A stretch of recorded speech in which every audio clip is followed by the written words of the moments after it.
Happening right now, there's an active standoff in Burleson County, and our team is there with the latest. Plus, Governor Krhd At has tested positive for COVID-19. We'll have more on that coming up. And how school districts here in the Brazos Valley are keeping students safe on buses as they go back to school. It's Wednesday, August 18th. Good Morning Texas starts now.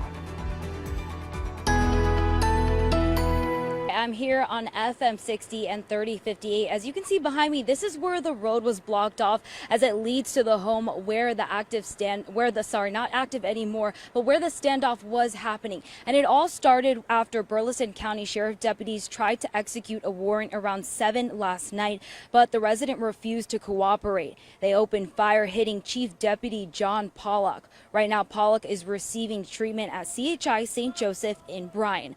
According to Sergeant Justin Ruiz, he said that the scene is secured and the standoff is not happening any longer. But right here on FM 60, it will remain closed as the investigation continues. We will be here to provide you guys with the latest developments. But for now, in Burleson County, Brittany DeFran, KRHD News. Brittany, thanks for that update. And while some kids are dreading the end of the summer, many parents now concerned about sending kids back to school amid the recent surge in COVID cases. KRHD News reporter Rachel AFGHAN shows us what health experts say parents can do to protect their children. As students go back to school, health experts are concerned about a rise in child hospitalization rates due to COVID. Am I concerned about that? Yeah, I am concerned about that, and I'm concerned about as we do open up schools and as we do enter into a new school year, we have to be very vigilant about what COVID-19 does in our pediatric population. If a child needs to be hospitalized for COVID in Brazos County, they have to be sent to another county because there is no pediatric unit here. Health experts understand parents' fears about going back to school amid the pandemic.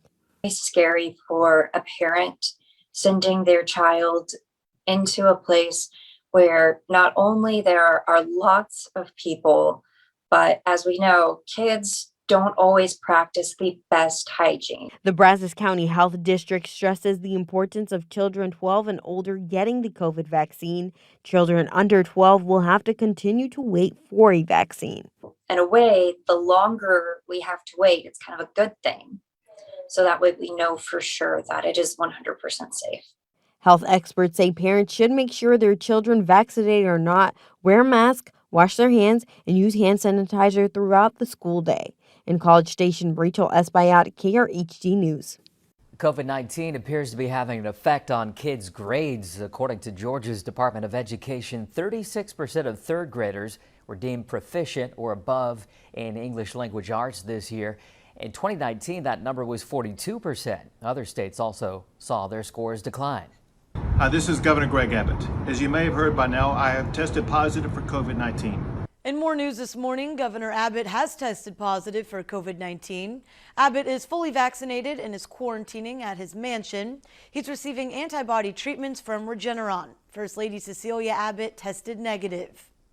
Just the night before testing positive, Governor Abbott attended what he called a standing room only event in McKinney for his upcoming re-election bid. At least 200 people were in the room, and as you can see, most of them not wearing a mask. The Delta variant now accounts for nearly 99% of COVID-19 cases here in the U.S. According to recent data published by the CDC, those figures include several strains of the Delta variant, all of which are classified as variants of concern. The CDC says variants are expected to continue to emerge. Some will disappear and others will continue to spread and may replace previous variants. Right now, Harris County is offering residents $100 to get their COVID-19 vaccine. It's the latest attempt from government officials to boost vaccine rates. Harris County Judge Lena Hidalgo says residents who get their first dose from this point on will get $100. Anyone who gets their first dose of a COVID-19 vaccine from Harris County Public Health will receive $100, no strings attached. The money will be gifted on prepaid debit cards.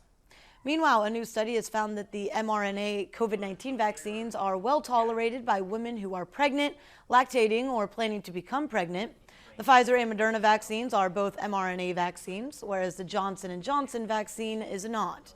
The study was published Tuesday in the journal JAMA Network Open. Nearly 62% of the study participants got the Pfizer vaccine, and nearly 38% got the Moderna shot. After the first dose, 97% reported post-vaccination reactions similar to those seen in the general population. We're mostly talking about things like pain at the injection site and fatigue. Many parents in the Brazos Valley rely on school buses to keep their precious cargo safe on their way to school. School started Tuesday. Many are wondering how districts are keeping their buses clean. Transportation leaders in the Bryan College Station area are keeping sanitation and safety at the forefront, they tell us. They're using similar measures from last year, including the use of medical-grade cleaning agents. Masks are required. High-traffic areas are frequently wiped down, easing the minds of some parents. You can't really social distance on a bus. And so because of that, it makes me feel better about my kids riding school transportation as they're required to wear masks. Right now, COVID-19 at the front and center for many, but there's also a concern over more school buses just being back on the road. If you approach a bus on a two-lane road, vehicles traveling behind that bus and in the opposite direction must stop. On a multi-lane road, not separated by a barrier, vehicles traveling in all directions must stop when the bus is there, stopped. And if the highway is divided by a natural or physical barrier, vehicles traveling behind the bus have to stop. Drivers traveling the opposite direction should proceed with caution. All right, before the kids head to that bus stop, though, let's get an update on our weather this morning with Josh. Yeah, we're waking up to a little bit of rain across the Brazos Valley, although right now it doesn't look too heavy on our Extraco Eagle Eye here in Bryan College Station. Temperatures are in the upper 70s currently, a few mid 70s to our north. Still feels muggy outside, and that's only going to be increased by some of the showers we have ongoing. Now, they're mainly favoring some of our northern counties, but we'll likely still see some later on this afternoon. Right now, the heaviest rain has worked to the north over towards Groesbeck, Fairfield, but still a few spot showers moving over Centerville, over towards Franklin and Hearn. That heaviest rain will likely be transitioning off to the north as that main disturbance lifts up over us. Still, we'll have a chance of a pop-up shower or thunderstorm this afternoon. I'll give it about a 40% chance for your afternoon as we continue through those afternoon hours. Future Track shows you that activity as we go into the afternoon. Again, some of this could produce some heavy rain, a little bit of gusty winds, but as far as widespread rain like what we saw earlier this morning, I don't think that's going to be an issue this afternoon. We head into tomorrow, and once again, we'll keep about a 30 to 40% chance of rain in place in the afternoon, and some of those could produce some heavy rain. Now, these rain chances will start to dwindle down as we head towards the weekend. High pressure builds back in, and that'll clear us out. Look at all the showers, the thunderstorms rotating around that. That means things will be dry for the weekend and on into next weekend. That is when the heat will really start to build back in. Today, though, we get a nice little break from that summertime heat. Upper 80s, lower 90s on the way. 89 in Centerville, Franklin, Rockdale, 91 in Milano, 93 in Bryan College Station, 93 in Navasota, and 93 in Brenham. And then tonight we dip down into those mid 70s, 74 in Hearn, 74 in Caldwell, and 75 in Bryan College Station. Take a look at that 10-day forecast. We call for 90 degrees officially for a high today. That 50% chance of rain, including this morning. So probably dwindling down to a 40% this afternoon. 30% chance tomorrow, 20% chance Friday and Saturday. And after that, look what happens. That heat really builds back in. We could be talking about temperatures climbing up towards 98 to 99 later on next week. So enjoy the cool down while we have it, and watch out for some of those showers this morning.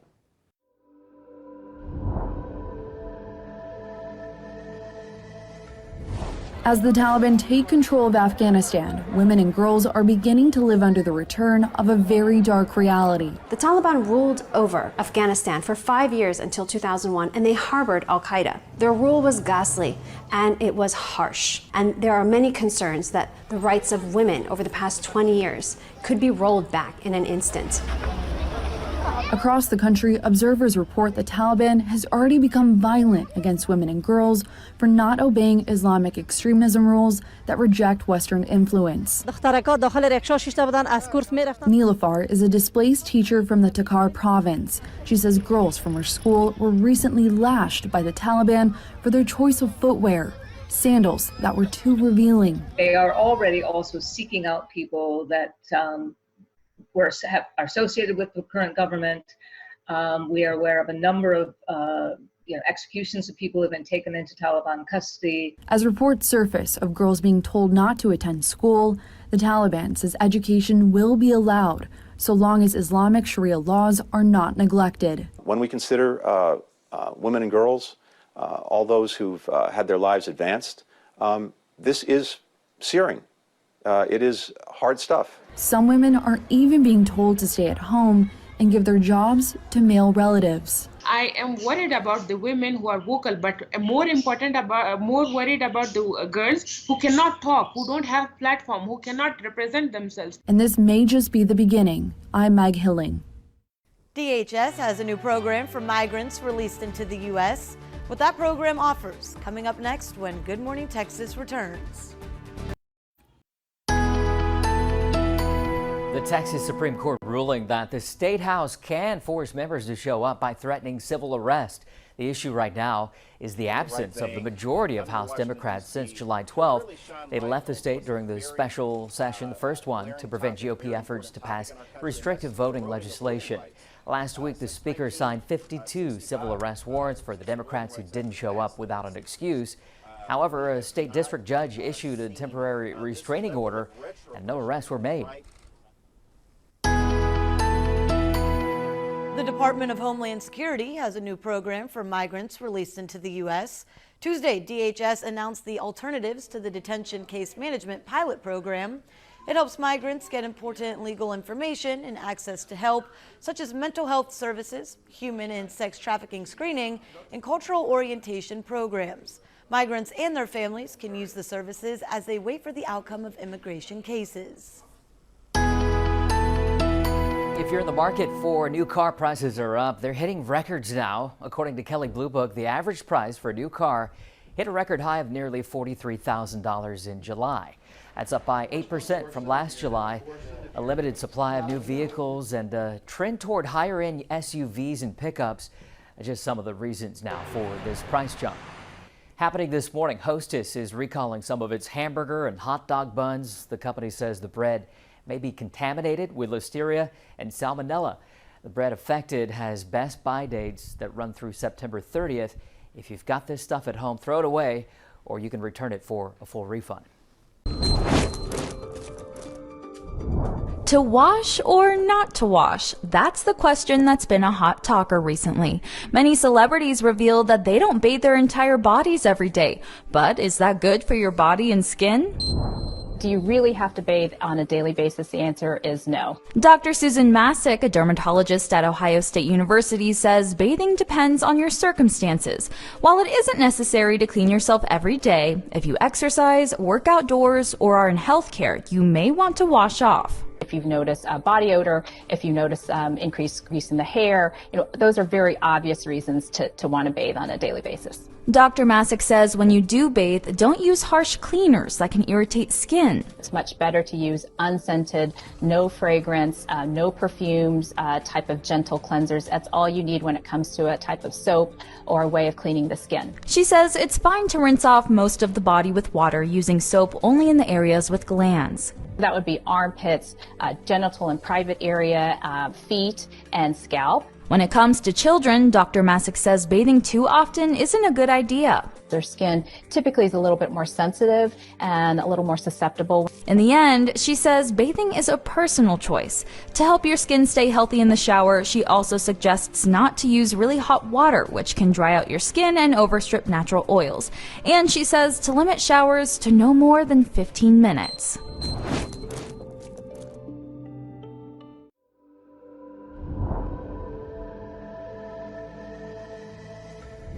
A 7.2 magnitude earthquake, leaving destruction in its wake in southern areas of Haiti. Image after image showing piles of rubble, collapsed buildings, people helping the hurt and looking for survivors. The death toll reaching more than 1,400, with about 6,000 injured and others displaced. It was incredibly scary. Sarah and Kevins Charles say they heard the rumble before they felt it in Jeremy, the missionaries rushing to get their young son out of the building. It was really chaotic. Everybody was in the streets. The majority of the homes in our area stood firm, which is we're incredibly blessed to say. There were a lot of injuries. Government agencies, including U.S. teams, are working in the aftermath, getting patients to crucial care. For the most part, that means getting out towards the southern claw and moving those patients, and many of them are children, to that high level of care in Port-au-Prince. And then likewise, we're moving personnel to those areas, those impacted areas as well, to start looking for survivors. Haitians are also taking on the lead to make sure that they're helping their brothers and sisters on the ground. A University of Miami professor there during the earthquake, working for a community foundation and visiting family, says during recovery she hopes people work with organizations on the ground. The fact that Haiti continued to be standing is important. I think it's an important element. It's a testament to the spirit of the people. Coming up this morning, the Girl Scouts calling on all chocolate lovers when you can get your hands on some of these when we come back. Today's National Fajita Day, the sizzling hot Tex-Mex favorite created in the 1930s by Mexican cowboys. Marinating the cuts of meat that used to be thrown away makes them more tender. In fact, the word fajita means little strips of meat. The meat's traditionally cooked over an open fire or grill, and once cooked, you just build your own taco with a tortilla. The dish is now a big favorite all across the country. A year later, McDonald's adding something new to its bakery menu. Starting September 1st, you'll be able to order a glazed donut. The donut's coated in a sweet glaze that tears apart so you can share it with your friends. The Girl Scout cookie lineup is about to get even more decadent with a brand new brownie-inspired cookie coming out in 2022. Now, doesn't this one look delicious? The Adventurefuls cookie has caramel-flavored cream and a hint of sea salt. Girl Scout cookie season runs through January through April. And when you think of the planet Saturn, the word fuzzy probably doesn't come to mind. But that's how scientists are now describing what they think is at the core of the massive distant planet. The so-called fuzzy description refers to what they now believe is a slushy mix of ice, rock, and metallic fluids, and a core that's larger than previously thought. Scientists reached this conclusion not by probing the inside of Saturn, but by studying its rings. The findings were published in the journal Nature Astronomy. I'm a little fuzzy on this still. Yeah. How can you find out what's on the inside of something by looking at the outside rings of right. something? It's amazing what they're Right? able to pull off. Yeah. Fuzzy. Huh. I Anyways, want a fajita. I I don't know about you. I was going to transition to that. And a donut. Yeah, we Both just of them covered look breakfast, lunch, and dinner right there. They said a donut's something that tears apart. And you could share it with friends. That So, didn't look like a donut then. It's more like a, I don't know. Josh. It's a new It's not version. the shape of a donut. It's not the shape. It's You're got to right. be a ring. You should write a letter to McDonald's. So is a bagel a donut then? I don't have time for a letter the writing. What's going on with the weather? Yeah, Do you have time for the that? weather, I do know that. Temperatures in the mid-70s this morning, but we are tracking some showers, some thunderstorms out there as we're kicking off your Wednesday here. Now, showers and thunderstorms, the heaviest of which going to be passing to our north now, but you can still see a few of these spotty showers moving over some of our northern counties over towards Robertson, Leon, Milam County, seeing some of these showers this morning. Nothing over Bryan College Station at this time, but I do expect more activity to kind of build back over towards the Austin, San Antonio area, and some of that may move in later on today as we head through the rest of the day. Let's track it through time for you here on Future Track. There's where those showers are right now. Notice how more activity tries to build as we go through the morning into the afternoon. So these will be passing showers, some of which will have heavy rain at times, and also some gusty winds and lightning. So keep that in mind. May need to have your umbrella ready as we go through the rest of the day. Now, I do think we'll quiet down a little bit overnight as that energy pulls away, but then in the afternoon tomorrow, with the moisture still sitting around, we'll see some pop-up showers and thunderstorms possibly going through the rest of your Thursday, and maybe even on Friday. We'll keep isolated rain chances around. Now, high pressure will build back in for the weekend, and once that high pressure builds back in, we'll really start to see showers, thunderstorms kind of drape around it and stay out of our area, which means we'll be able to dry out, we'll be able to get the sunshine back going, and that means those temperatures are going to go back up. We'll see that summertime weather try to build back in. Today, though, we get a nice little break from it. Upper 80s, lower 90s on the way. 93 Bryan College Station, 91 Hearn, 91 Cameron, 89 in Rockdale, 93 in Navasota, 93 in Brenham. Normally should be at 97 this time of year. And then tonight, dipping down into those middle 70s. And as you look at that 10-day forecast, we'll officially call for a high of 90 today. 50% chance of showers and thunderstorms. That's for the rest of the day. With those pop-up showers and thunderstorms continuing. We'll dwindle down those rain chances a bit tomorrow, about a 30% chance of rain, and then Friday, a 20% chance of rain, but watch how things start to ease off as we go into the weekend, and that's when that heat really starts to build back in. 97 Monday, 98 Tuesday and Wednesday, and yeah, I've got 99 up there. The heat is building back. All right, Josh, we'll just have to hunker down under the AC and Brazos Valley. Be sure to stay with us. We have more news headed your way when Good Morning Texas returns.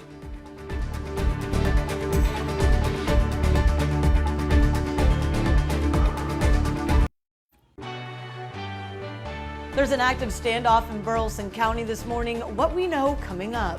Plus, what investigators are telling us about a Houston woman shot 50 times. And an officer in Houston is no longer facing murder charges after a botched raid. Why the charges have been dismissed. It's Wednesday, August 18th. Good Morning Texas continues right now. I'm here on FM 60 and 3058. As you can see behind me, this is where the road was blocked off as it leads to the home where the not active anymore, but where the standoff was happening. And it all started after Burleson County Sheriff deputies tried to execute a warrant around 7 last night, but the resident refused to cooperate. They opened fire, hitting Chief Deputy John Pollock. Right now, Pollock is receiving treatment at CHI St. Joseph in Bryan. According to Sergeant Justin Ruiz, he said that the scene is secured and the standoff is not happening any longer. But right here on FM 60, it will remain closed as the investigation continues. We will be here to provide you guys with the latest developments. But for now, in Burleson County, Brittany DeFran, KRHD News. Now to Harris County, where a gunman fired 50 shots at a woman as she arrived home from work, killing her. There are a lot of unanswered questions, including whether she was the intended target. And as Mia Shea reports now, the father of her son is speaking out. Like she's done so many times before, Felicia Duncan pulled into her driveway this morning from work. But then 50 shots were fired toward her. She died within moments. I was at work, for sure. I was at work. I got a phone call from my parents. Timothy Richard grew up with Duncan and they have a son together. He was among many family members who rushed to the scene looking for answers. There got to be something else behind this. She's not like that. She don't get into any altercations. Like I said, she's a very sweet person. As investigators cataloged the shell casings and interviewed witnesses, Rhonda Thornton spoke for her neighborhood. I mean, I feel safe living here. I'm never worried about closing my eyes and going to sleep, not once. So, yeah, it was kind of a shock. In the 29 years she's lived on the same street and in her role as block captain, the last thing she expected was that a young mother would be gunned down, and so violently. I mean, we mostly have just a few things going on, maybe, unlocked cars getting broke into, something being stolen out of a garage. But other than that, nothing like this. Investigators say they're uncertain if Duncan was the intended target or if something else happened. They do not believe it's a domestic situation. Richard says her son is still in disbelief. They had a pretty good relationship. He's very aware. He's a good child. If you have any information on that shooting, call the Harris County Sheriff's Department this morning. A murder charge is dismissed against Officer Felipe Gallegos, one of the Houston police officers involved in a botched raid that killed Dennis Tuttle and Regina Nicholas back in 2019. Harris County District Judge Kim Ogg saying that the conduct of a former prosecutor who handled the case raised concerns about his judgment and resulted in his termination from the office. We're going to change gears now and get back to what's happening with our weather this morning. Yeah, we're talking about temperatures in the upper 70s this morning. It's going to be a little bit of a cooler day, though, with showers, thunderstorms that have been ongoing across the area. Now, a lot of this activity's passed to our north now, but we do still expect to see some kind of develop down towards the Austin, San Antonio area and lift back up. Right now, though, still dealing with a few showers over Leon, Robertson, Milam County. You're seeing some of these showers. Bryan College Station dry at this time, but again, we'll watch down the south as more showers, more thunderstorms could develop in this area and try to work back up to the north. The big energy is going to be passing to our north this morning, though, so the heaviest rain that'll be found from Dallas-Fort Worth over towards the I-20 corridor. Still, we'll have a pretty good shot at a few showers later on today. You can see that with Future Track as we go into the afternoon. Some of that energy still hanging on, and that'll create some pop-up showers and thunderstorms. We'll give about 40 to 50% chance for the rest of the day. Then we'll dwindle things down going into the overnight hours, and tomorrow with the heat of the day could see a few more pop-up showers and thunderstorms. We'll give that about a 30 to 40% chance of happening for your Thursday. Some isolated showers and storms still possible Friday, but then as we head into the weekend, high pressure will really build back in. Those showers, those thunderstorms will spin around that high, which means we'll stay on the dry side. That means we'll see a lot of sunshine and the heat will start to build back in with that August heat starting to come back into our area as we head into next week. Get a nice little break from it today, though. Low 90s, upper 80s for highs. 89 in Rockdale, 93 Bryan College Station, Navasota, 91 in Madisonville. Then tonight dipping down into those middle 70s. And as you look at that 10-day forecast, give it a high of 90 today. 50% chance of rain. Southeast winds at 10 miles per hour. We'll call for a 30% chance of rain for your Thursday, a high near 94. 95 for Friday with a 20% chance of rain. And then we get those rain chances out of here. And look what happens. 96 Sunday, 97 Monday. We're talking about 98 to 99 later on next week, with temperatures starting to climb towards that triple-digit mark. Maybe a few showers Thursday and Friday, but unfortunately, that heat's coming back in. That 99 does not sound fun right now. Before you know it, I think he's got the whole animal kingdom represented over there. This garage has been turned into a creative toy shop. Herb is using wood to make toys for kids of all ages in Tulsa. From colorful toys to all kinds of animals and vehicles, he is making something for everyone. He gives his creations to the Marines Toys for Tots program, as well as kids in bad situations. With it, it's the parents, you know, that are messing up, and so it gives the kids something to take their mind off of what's going on. Just the wind and, the water and how it's so relaxing. For kids living in the foster care system, a day out on the water can be a life-changing experience. That's why a group of captains is giving back to the community the best way they know how. The Casting for Kids program gives foster kids an unforgettable experience. Going fishing during the summer is a rite of passage for most kids, and unfortunately, being in foster care, a lot of times they don't get that opportunity.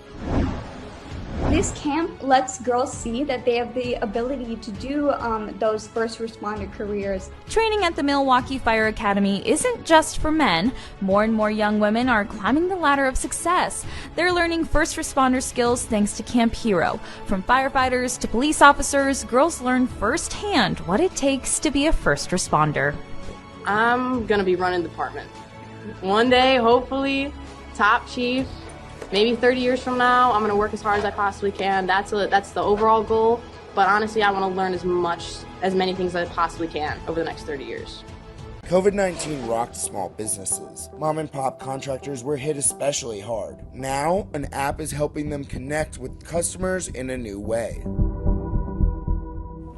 Working with his hands has been a welcome change for Steve Benjamin. Just watch your shins if it cracks. 4 years ago, I was working for a Fortune 15 company doing B2B sales, and I just hustled, and I've been putting 55, 60 hours of work, and it's stressful. These days, he runs his own contracting business. You see me now, I'm sweating, I'm swinging hammers, it's dusty. Oh, jeez. But it's a different type of mental stress. I'm much happier now. Most of his work comes from word of mouth, but that can leave some holes in his schedule. When he doesn't work, he doesn't get paid. There was a gap in between where I was kind of like, oh man, what am I going to do? I've got no job lined up, and the bills aren't going away. Pandemic exacerbated that uncertainty. Unemployment in the construction industry spiked during the pandemic, from 5.5% in February 2020 to more than 16% by April. Continued to hover around 10% through the beginning of this year. But now he has some help. I'm able to see what the client willing to pay. A new app called Chore Relief connects contractors with potential clients. So you set up an account, and as soon as an opportunity comes in and fits your criteria, meaning your skill set as well as the service area you like to perform service at, we notify you immediately. All you have to do is open the app and then just send them what is fair bid. And if they accept your offer, congratulations. Tariq Kirbach is the founder of Chore Relief.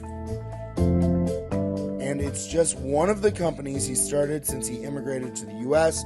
from Morocco. Growing up as a kid, I was always the hustler. If I have something and you like it, I'm happy to sell it for a profit. I buy something, I flip it, I sell it. You call me in the middle of the night, you see me walking down the street with a brand new sneakers that my brother just sent me from America, and you give me a good price for it, I'll go home bare feet. Now he wants to give a boost to contractors like Steve who are hustling to earn a living. A lot of these people don't have the budget or the marketing experience, but you know what they all have in common? They have smartphone. So that's when the idea came in. Let's build an ecosystem that empower these small mom and pop shop small businesses. That ecosystem is helping Steve and other contractors like him build and sustain their businesses. Because of Chore Relief and some of the other apps that I use, business is plentiful. So it's never a case where, oh man, I don't know how I'm gonna make that money. It's more about, oh man, I hope I get enough people to help me. In Chicago with photojournalist Drew Snadicki, I'm Bo Evans reporting. The Taliban's co-founder has arrived in Afghanistan for the first time in 20 years. We'll have more on that coming up here when Good Morning Texas returns. Taliban co-founder Mullah Baradar arrived at the Kandahar airport in Afghanistan on Tuesday. He's the deputy leader of the Taliban movement and hasn't set foot in Afghanistan in 20 years. He currently heads the organization's political bureau. Facebook is reiterating its ban on accounts praising, supporting, or representing the Taliban. The Taliban taking control in Afghanistan nearly 20 years after U.S.-led forces removed the group from power. Facebook says its policies ban Taliban content because it's sanctioned as a terrorist organization. Facebook's ban covers all of its platforms, including WhatsApp and Instagram. The company says it has a team of Afghanistan experts who speak the local languages there to scan for content.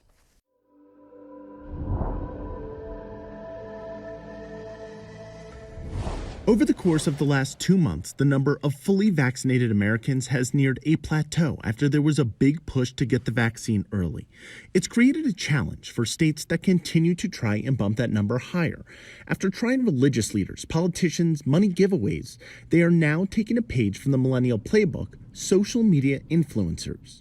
Así es que si tienen preguntas para un reportero. If life was indeed a popularity contest, Carlos Cornejo would have no problem competing against even the most affable of people. How are you? What's your name? And where can we find some food in this town? The smile, the engagement, they're all things that transcend any language barrier. There's always a few thousand willing to watch, but I mean, we just posted it. When I was done posting it, had 3,500 views, I think, on it. Things that have allowed this police sergeant in rural Colorado to amass nearly 1 million social media followers on Facebook, Instagram, and TikTok. Would you consider yourself an influencer? You know, I don't like the word. It just has this connotation to it of what I imagine with it is not what I consider myself. Hola, ¿qué tal? Los saluda el sargento Carlos Cornejo. Connotations aside, Sergeant Cornejo quite literally is an influencer. It was just a few weeks ago, the state of Colorado approached him about promoting the safety of the COVID-19 vaccine in hopes it influences those who don't find it as popular as him. The only information that I'll share is things that either come from the CDC or come from trusted sources. Otherwise, I'm just not interested. Then I found out this was literally Colorado Department of Public Health and Environment. I'm like, okay, I probably feel okay with sharing some of your information. Nationwide, places like Chicago, San Jose, Oklahoma City, and New Jersey have employed similar tactics, getting familiar faces to become purveyors of familiar information. All of us are really working against the mis and disinformation nationwide. This is the biggest problem that we are reaching. Patricia Lepiani is one of the people who helped recruit Sergeant Cornejos to join her team at the Colorado Department of Public Health and Environment. To her, the decision to go after those with big social media followings was easy. It's where most of the misinformation spreads. Those that really have problems and are more hesitant to get vaccinated are those that use social media as the main source of information. So that's when the influencer program comes along, because then you have someone that is in the social media and in the digital environment that connects with you and can give you information about really this is what is happening with the vaccine. It comes down to connection. Through research, Lepiani's group found more people were more willing to listen to information that came from someone they trusted rather than an official source like the CDC. I had to convince my own mom to go do it. She was very hesitant about it, so we had to have some discussions about it. Sergeant Cornejo gets it. In his Hispanic community, language barriers can also play a role. Right now, it's probably more effective when you hear from your neighbor, because that's how rumors spread too. That's sometimes how people become scared of it. They hear from a friend and they're like, I'm not going to do that. ¿Ya conociste a Victoria? ¿La viste? No. To the sergeant, this may not be a popularity contest, but try saying that to those who want to see the vaccine become just as likable. I'm Dan Grossman. At a zoo, high tech could lead to hands off, and a wrong call leads to a radio hero. Coming up in today's Take a Look at This. To connect with KRHD online, just pull out your phone, open the camera app, scan the QR code. A notification banner pops up at the top of your screen. You tap that to access our website and social media accounts. New cutting-edge imaging technology at a zoo may allow them to get an up-close view of an animal's health from far away. Jeremy Roth has today's Take a Look at This. Zoo officials in Ohio are going high-tech in hopes of going hands-off. The Cincinnati Zoo's Center for Conservation and Research of Endangered Wildlife is using infrared thermal imaging in hopes of remotely assessing animal health. The tech allows them to collect body temperature and heart and respiration rates, as well as monitor thermal signatures that indicate reproductive patterns, and all from a distance. They're hoping to test and collect data from 50 different species, and if validated, not only establish non-invasive health screenings for zoo animals, but potentially use aerial drones to gain basic health metrics of wild animal populations. K6PTO. Speaking of long-distance health checks, a ham radio wrong number ended up being a life-saving call from hundreds of miles away. It started when California ham radio enthusiast Bill Scott got a call on his radio from his friend Skip in Oregon, who had dialed him by mistake. Bill's wife Sharon, a retired nurse, knew something was wrong immediately. The speech that he had was slurred, and my husband couldn't seem to keep him on tact. I was nervous because I didn't want to lose my friend. The call dropped, so the couple dialed 911, and local responders were able to rescue Skip, who had suffered a stroke. Now, thanks to a fateful wrong number and a ham radio hero, this long-distance friendship's signal has only strengthened. Just a miracle that he called the wrong number and got us. For Take a Look at This, I'm Jeremy Roth, over and out. All right, folks, before you hit the road this morning, let's get a check on the weather from Josh. Yeah, and we're going to be watching for a few showers later on this morning. At least we're waking up to not too bad of a morning out there, though it is humid. It is going to be a humid day, but we will have temperatures that will be below normal later on this afternoon. We're still tracking a few showers that are working over the area currently from Milam over towards Robertson, Leon County. Some of these light rain showers moving through, but by and large, the Brazos Valley is dry as we kick off your morning commute. We will be watching down here towards the Austin area. Still a little bit of energy is going to be pivoting across I-35, and that could be enough to pop off more showers and thunderstorms as we continue through the day. By and large, though, the biggest energy is going to be sitting to our north. That's where they're going to have flooding issues later on today. But you can see here as we play through time on Future Track, we'll have that potential for a few showers as we head into the afternoon. Some of these could produce some heavy rain, a little bit of gusty wind, lightning. I'll give it about 40 to 50% shot as we continue through the rest of your Wednesday. Then overnight should start to dry out a little bit. During the heat of the day tomorrow, could see more pop-up showers and thunderstorms start to pivot on through as we go through your Thursday. And then Friday, we'll have isolated showers and thunderstorms possible, and we'll start to dwindle those rain chances down as we head into the weekend. The reason being is because we're going to have high pressure start to build back in.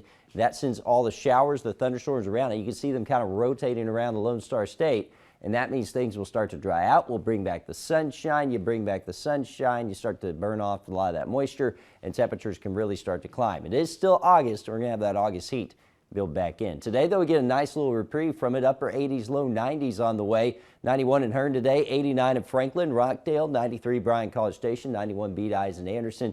And then tonight moving down into the mid-70s. It will be kind of humid when you wake up to start off your Thursday. And we'll continue with that humidity still hanging around into Friday as well. 90 degrees for your Wednesday, a 50% chance of rain officially today. Southeast winds at about 10 miles per hour, 78 overnight. 94 for Thursday with a 30% chance of rain, 95 on Friday. And then look what happens. We get the rain chances out of here, and here comes that heat. 96, 97 Sunday and Monday, 98 Tuesday and Wednesday. And yeah, that is the 99 showing up on Thursday. Going to be hard to get there, though, with all the moisture we have in place. Still, upper 90s, it's going to be hot as we go into next week. Hopefully, we can stay away from that triple-digit mark that we've been able to avoid so far this year. That's been good. All right, Josh, thank you, and happy hump day, Brazos Valley. Thanks for starting your Wednesday morning with us. Have a great rest of your day.